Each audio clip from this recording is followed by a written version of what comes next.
I'm Jeff Oak, and welcome to Taking Care of Your Business, ideas for leaders who are humble, hungry, and smart. I'm absolutely delighted this morning to have Scott Possessor with us. Scott is one of Long Island's most respected business leaders with really deep connections with the Long Island business community. Scott, it's a pleasure to have you. Thank you, Jeff. Pleasure to be here. So the tables are turned a little bit. Usually you're interviewing me, and I wanted the opportunity to interview you. So tell us about your career in executive search. How'd you get into that business? Well, I am the archetypal person that walked into a staffing agency after not being able to find the job I was seeking. I do have a degree in geology, Jeff. Oh. So as you can see, I use that every day. So I didn't know what to do with it. I didn't have a master's. I didn't have the money to go get a master's. So I was pretty poor, and I had to get a job. So I walked into a staffing agency, and the woman liked me right away. And she said, well, how would you feel about working here? So I said, I'll give it a try. And P.S., 40 plus years later, here I am. So wow, that's a wonderful story. Kind of how it started, but I never intended to be in the staffing industry. I intended to find oil. I got out of college during the oil embargo. Okay. Remember you could get gas every other day? Sure. I remember that well. Yes. And so I figured I'm going to go out to Colorado and Wyoming and do something similar to fracking and find oil. And but because I didn't have a master's degree and I didn't receive any career counseling, I didn't know I needed a master's degree, so I couldn't get a job. So I went to this staffing agency, and they said, well, we can use you because you're very scientific and you can do the types of searches that other people can't do that have to do with science and so on. So that was always my specialty area. And I went ahead and did that. And then I went to work for a firm from 78 to 81. And then I had my own company from 81 to 2001. Yes. And then in 2001, everybody was petrified by Y2K. Sure. And, I actually wound up losing my business at that time. A lot of businesses went under in the staffing world. And then I went into the job market and started getting a salary and earning jobs in marketing and marketing communications and all the things I had learned from television. So I was writing press releases, doing all the related types of things. And I did that for about 8 or 9 years. And then I went to work for the LIA. I worked there for 6 years. I ran their outplacement division, which there was a lot of layoffs at that time. And then I worked for Stony Brook University, and I was there for 3 years as director of outreach for Center of Excellence in Wireless Technology and the Advanced Energy Center. And then I basically came back to staffing. The economy got back on its feet after that horrible time that we spent in the early 2000s, and right up to about 2009. And then I went back to the staffing business, and I've been in the business ever since. Thank you for sharing that, Scott. I didn't know that whole story. Tell us about Jobline. How did Jobline come to be, and how did you become the host? Well, this is even more crazy, because first I walked into that staffing company and wound up in staffing. And then I was asked to do an interview on News 12 because I had been quoted in Newsday a number of times. This is when, if you remember, when Grumman was leaving Long Island, and they had 26,000 employees on Long Island, and that number was reduced to 2,600. So that 20,000 person migration to Florida, Melbourne, Florida, really hurt the Long Island aerospace industry. The supply chain was still in place, but the big companies were, swallowing each other up. There weren't as many opportunities. And I wound up sort of being an aerospace specialist for a while. A little back to your scientific background. Yes, and enjoyed that. That was a good sector. And then somewhere along the line, I did an interview with Scott Feldman from News 12, and the Grumman's departure from Long Island, and I did it very well. I had a knack for knowing what to say in a media situation, and then I did a second one, and then the producers approached me and they said, "How'd you like to do a show on News 12 about?" That's great. So because there was a huge nursing shortage, there were a lot of holes in the job market now, and my job was to cover them and help. So we came up with a format, and I did a show. It was bad. The show was bad. I couldn't throw it to the break. I had no experience really managing a guest on a radio or television show. But thankfully, nobody saw the show. It was not really publicized. So unless you had a chance to get all your mistakes out of your system. Exactly what happened. And then after a second show, the Al Idelson, who was the station manager at the time, he came out right onto the set after my second show, and he says, that was pretty good. I'd like to offer you a 1-year contract. And he said it right in front of everybody. So wow. I got my first 1-year contract at News 12, and then News 12 kind of changed hands. Al Idelson yielded to Pat Dolan, the son of the Dolans, who took over and is now managing both Newsday and News 12. Great guy. I loved working for him. And I was there for 24 years. And the great thing about News 12 was that they never told me what to report on. Huh. So I had complete, if I thought something was interesting and that Long Islanders would benefit from it, I just had them on. And you have a knack for that.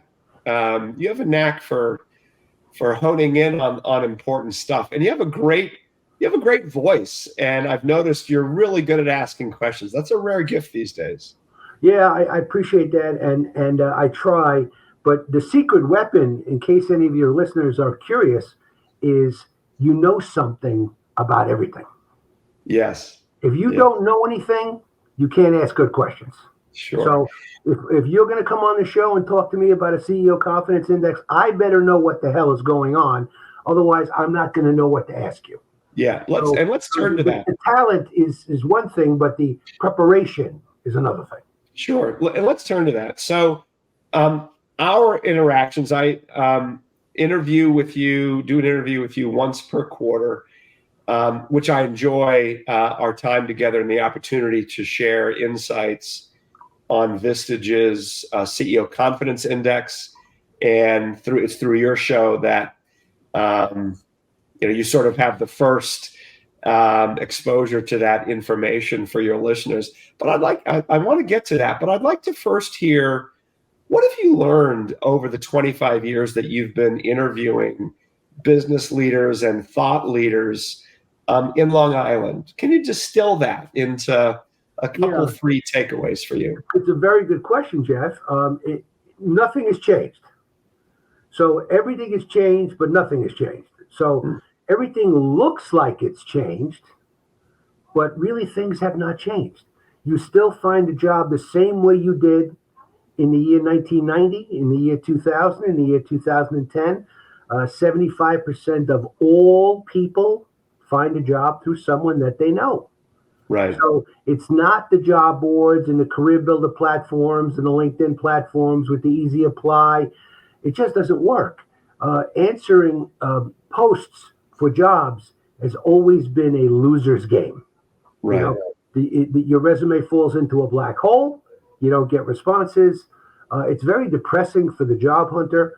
And but so surprisingly, with all of this new technology and all these new platforms, the same number of people that were getting jobs through people that they know in the 1970s are still getting jobs through people they know. And so in light of that, it seems like there's some advice there that you've learned. What is that advice? Well, I mean, you do need to know how to use all the latest platforms and technologies. So, for example, I just did 3 consecutive pieces on how artificial intelligence can supercharge your job campaign. So there's a lot you can get from AI. We've already been benefiting from AI for a couple of years now. We just didn't realize it. But now the job hunter at large can take advantage of more. You can just ask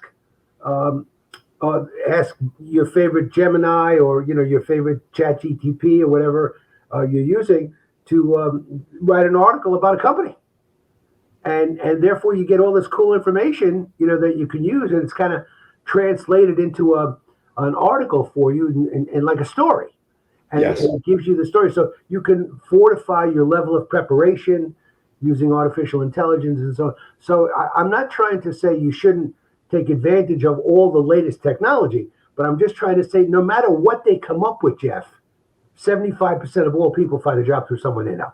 Yes. That has not changed in 40 years. Yeah, I like what I'm hearing is a both and. You need to do your preparation. You need to do your homework.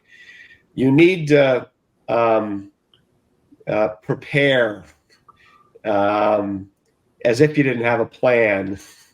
And then you got to plan and execute on that through your network and through your relationships. Can you tell me one story of someone getting a job based on an interview that you did and a connection that you helped someone make? Well, one of my best stories is one of my earliest ones. I had gone to high school with a guy by the name of Ted, and we used to watch Mets games together before I went and became a Yankee fan. Yeah, I was going to say the Mets. The first time I've heard that you've mentioned the Mets. Yeah, for a few years when Seaver and Nolan Ryan, were Mets, I couldn't resist. But then I went right back to the Yankees. I was born a Yankee fan.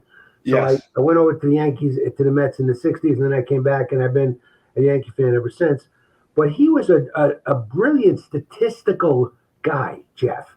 So if a guy came up to the plate in the middle of the season and he was hitting 262 and he went 1 for 3. So my friend Ted, his batting average is 263.5. So I'd say, well, how are you getting that number? And he goes, I'm just doing it in my head. So even while he was having a conversation, he was coming up with these wonderful statistics. And he used to quote far more statistics than that. That's a simple one. But about number of pitches thrown, number of strikes, and all this incredible information. And I said, I don't care what you do for a living. You're in the wrong field. You should be a baseball statistician. I said, you love nothing more than baseball. You're not good at anything besides baseball statistics because you love it. It's like the guy on TV that knows the price of all the groceries because he loves groceries. Yes. So this guy loved what he was doing. He was great at what he was doing. And his big story was, well, I'm not going to apply to the Mets, for a job as a baseball statistician. I mean, I'm never going to get a job like that. So I wrote to the Mets. Wow. Good for you. Him. And you made an introduction. That's a wonderful story. What else have you learned, Scott, from you? You interview all kinds of leaders across the business community and generally in Long Island. What else have you learned? So you've learned that everything has changed, but nothing has changed in terms of how people get jobs. What are one or two other things that you've learned based on this vast number of people that you've interviewed over the years? Well, I've learned that people that can write are more dangerous. So when you have great writing skill, even though you might not think that that's the main thing you're doing, but even the quality of your emails. I mean, I don't just write an email, Jeff, I engineer an email. Yep. And when people get an email from me, maybe not you, but when most people get an email from me, it's like taking a 2x4 off the woodpile, hitting them over the head. They get the point. They recognize that I can write my butt off. And there's nothing that I can't translate into words, especially given the moment or two it would take me to write an email. So I've always found that writing skill has led to nothing but success for me. The column you mentioned on LinkedIn that I write every week, try getting 5,000 article views per week, every single week. There has to be a reason that people keep reading it. Okay. Yes. And yes, I'm in touch with all the subjects, but I also write well. And this is something that people don't even know about me. Yeah. You think, well, maybe he speaks well because he's on radio, but certainly he doesn't write. But I write at a very high level, and it's made a big, big, big difference in my career. Yeah, and that is writing is such an important skill. Communication generally is critical to leadership and to success, and writing in particular, with the proliferation of social media, there are not the same kind of opportunities for sustained writing where you need to develop, a thesis and support it and defend it. It's really a rare skill. And what you're describing is consistent with my own experience when I was managing people, is that I really worked with my folks to improve their writing skills, because as you say, it's so important. It's so important.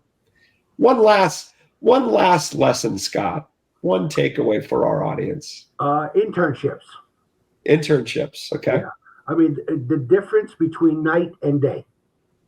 So if you're a high school young man, woman, and you've worked at McDonald's and you worked at a hospital and you worked at a vet's office, and you want to become an accountant, you wasted your time. You need relevant internships. I don't care how hard you have to work to get them. There is no excuse for not having relevant internships. When my son needed an internship because he's a lawyer now, he's a prosecutor. And when he was becoming a lawyer, he needed internships. And I had people on my radio show and television show that owned law firms, so that I could say, hey, listen, my son is going to be looking for an internship next semester. I need you to help him out. And they did. And my son had 4 internships, 9th, 10th, 11th, and 12th. And when he was interviewed by NYU Law School and Cornell University and all the other law firms, they took him so much more seriously, Jeff. And I just think it's something that's overlooked a lot, by parents. Schools know Yes. how valuable it is, but parents don't. And you have to be able to pick up the phone and get your kid an internship. Yeah, that's a great takeaway, Scott. I'm delighted to have Scott Possessor, host of Radio Jobline. Scott, it's been a pleasure. And we have a little extra treat. Scott, we share a love for Westies. And I got Lily and I got Cooper. Oh, you are one lucky man. You introduced us to the breeder from which these 2 dogs came, and we just want to thank you. And I know how much you love DJ and Maris, your Westies. Yep, I name all my dogs Yankees, and it is. They are the sweetest, kindest, most loyal, just incredible dogs. And this is my 4th one. I'm up to my 4th one. And if you think about it, if a dog lasts 13, 14 years, it's 52 years of my life that I've had a Westie.